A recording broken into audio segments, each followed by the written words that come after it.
5000 वर्ष तक लगातार स्तुति तपस्या करते रहे, तब माता जी का प्रादुर्भाव हुआ है।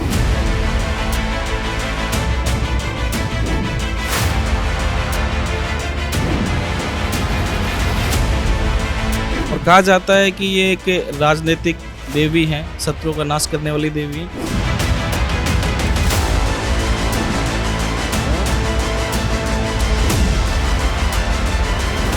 कम से कम 10,000 लोग अब तक भोजन प्रसाद ग्रहण कर चुके हैं।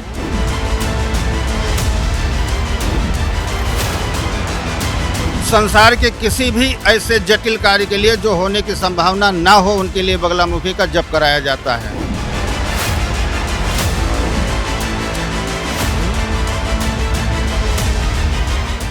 नमस्कार, मैं हूं कृष्णा मिश्रा और आप देखना शुरू कर चुके हैं खबर चौक। इस वक्त हमारी जो मौजूदगी है वो मां कामाख्या के पावन धाम रुदौली में है और यहाँ पे एक विशाल भंडारे का आयोजन किया गया है। हमारे साथ गुरुजी हैं, गुरुजी से जानेंगे। गुरुजी, एक विशाल भंडारे का आयोजन किया गया है। इससे पहले हमने सुना कि लगभग 6 महीने तक यहाँ पे पूजा चली है। पूजा के बाद आज समापन था। समापन के अवसर पर भंडारा का भोज कराया जा रहा है लोगों को। तो ये कौन सी पूजा थी और कितने दिन तक क्या पूजा चली है? ये माता बगलामुखी, जिनका एक नाम स्तंभिनी देवी भी है, पीताम्बरा देवी भी है,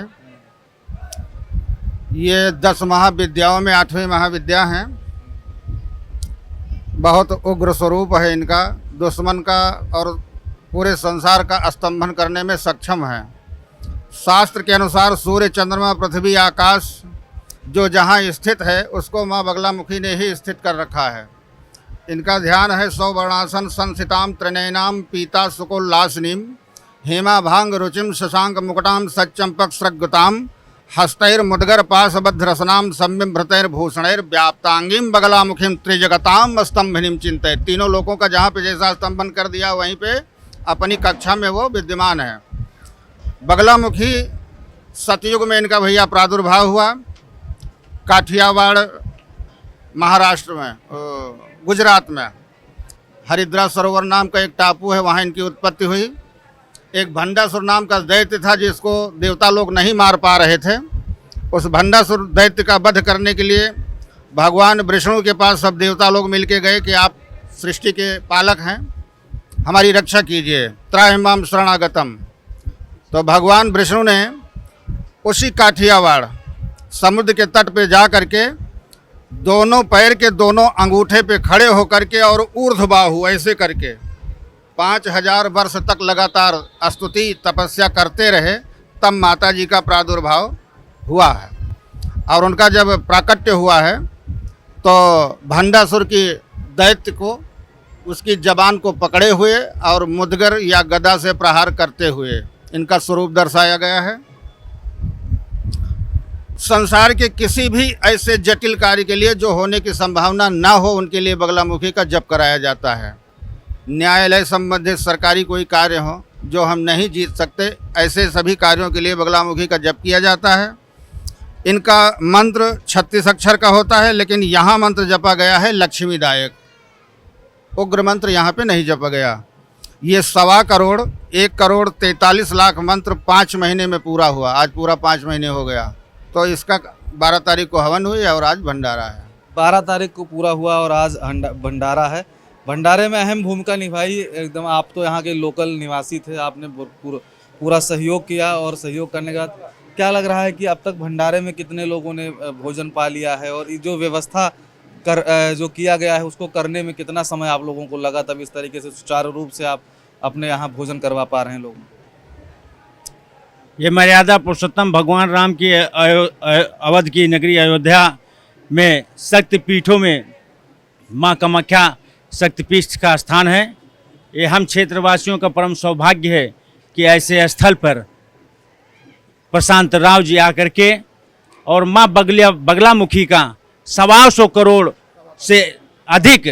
करोड़ से अधिक मंत्रों का जप अनुष्ठान करा करके इस धरती को जहां और शक्ति प्रदान करने का काम किया है, वहीं इस स्थान की महत्ता पूरे देश और पूरी दुनिया में ऐसे अनुष्ठान करा करके बढ़ेगा।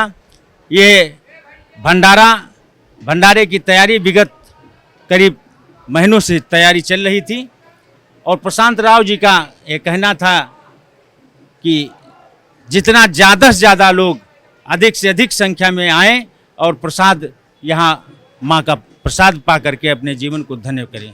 लगभग कितने लोगों ने अब तक भोजन प्रसाद पा लिया? कम से कम 10,000 लोग अब तक भोजन प्रसाद ग्रहण कर चुके हैं और ये अभी उम्मीद है कि देर रात तक चलने वाला है। लगभग 5-7 हज़ार लोग भोजन प्रसाद अभी लगभग 15,000 लोग के यहाँ भोजन करने की व्यवस्था की गई थी। और ये जो पूजा था, पूजा 5 महीने चली है। 5 महीने के बाद इसका समापन हुआ है। समापन के बाद भंडारे का जो है प्रयोजन रखा गया था, तो भंडारा हुआ है। हमारे साथ बातचीत करने के लिए इस पूरे पूजा के और पूरे भंडारे के जो मुख्य आयोजक हैं प्रशांत राव जी हैं। प्रशांत राव जी उद्योगपति हैं, समाज सेवक हैं।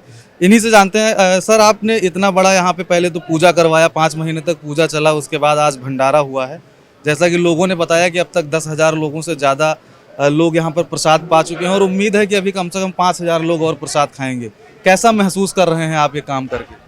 जय माँ कामाख्या। और मैं ये कहना चाहूँगा कि भारत पवित्र शक्तियों का देश रहा है। यहाँ पे शुरू से ही आपने देखा होगा, शास्त्रों में वर्णन है कि यहाँ पे बहुत देवी देवता अवतरण हुए और उनका प्रादुर्भाव हुआ। मैं ये कहना चाहूँगा कि आज जहाँ मैं खड़ा हूँ, ये माँ कामाख्या का पवित्र धाम है। ऋषि मेधा जो थे हमारे, दुर्गा सप्तशती में उनका वर्णन भी है। वो अपनी तपस्या से प्रसन्न करके माँ को यहाँ लाए थे और उसके बाद में माँ ने अपना यहाँ पर स्थान पाया था और फिर उसके बाद में माँ ने गमन किया और वापस से अपने मुख्य स्थल कामाख्या धाम गुवाहाटी को चली गई, नील पर्वत को। अब बात ये आती है कि देश में 10 महाविद्याएं और उनकी सुपर सेंटर माँ कामाख्या है। 10 महाविद्याओं के बारे में आपने सुना होगा। उसमें माँ बगलामुखी अष्ट महाविद्या के तौर पे प्रसिद्ध है और कहा जाता है कि ये एक राजनीतिक देवी हैं, शत्रुओं का नाश करने वाली देवी हैं। तब हमें ऐसा किसी से कोई द्वेष तो है नहीं, लेकिन शक्तियों में मेरा अटूट विश्वास है। मैं इसी चक्कर में, इसी चीज़ों को लेके भारत के अनेक मंदिरों में जाता हूँ, उनका आशीर्वाद लेता हूँ। मैंने प्राप्त किया है कि अगर आपके पास शक्तियाँ हैं, माता पिता की शक्ति, भाई बहनों की शक्ति, दोस्त नातेदार रिश्तेदारों की शक्ति, देश की शक्ति, देवी देवताओं की शक्ति अगर है, पॉजिटिव एनर्जी है, तो आपका कोई नुकसान नहीं कर सकता, आपको कोई कहीं से गिरा नहीं सकता और इसके नाते आप समाज हित की ओर आगे बढ़ सकते हैं।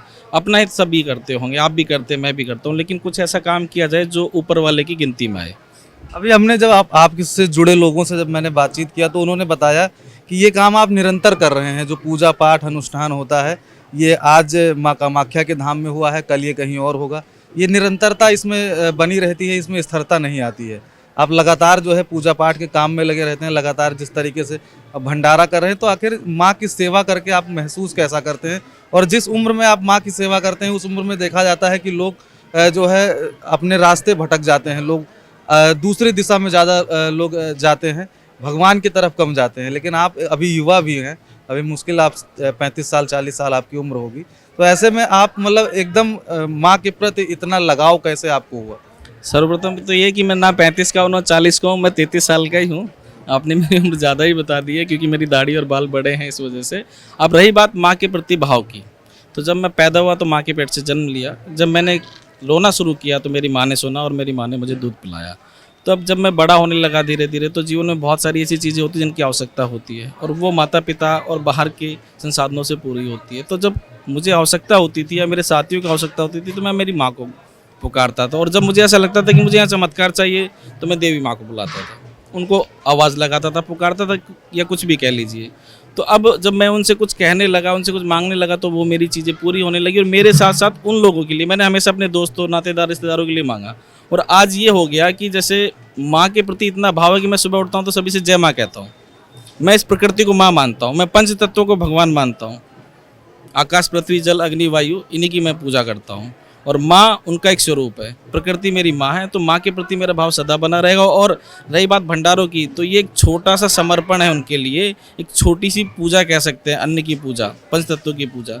मैं चाहता हूँ कि देश देशांतर में हमारे द्वारा और हमारे साथी गणों द्वारा भंडारे होते रहें और इसी प्रकार से सत्य सनातन आगे बढ़ता रहे। तो आपने सुना, ये थे हमारे साथ प्रशांत राव जी, जिनका साफ तौर पर कहना है कि एक छोटा सा पूजा है, एक छोटा सा ये भंडारा था। ऐसे मैं चाहता हूँ कि मेरे द्वारा तमाम भंडारे कराए जाएं, मेरे जो साथी हैं उनके द्वारा भी तमाम भंडारे और पूजन कार्य कराए जाएं, ताकि जो सनातन है, जो सनातन में जिस तरीके से जो देवी देवता हैं, जो देवी देवताओं का महत्व है, वो हमारे आने वाली पीढ़ियों को भी पता चले।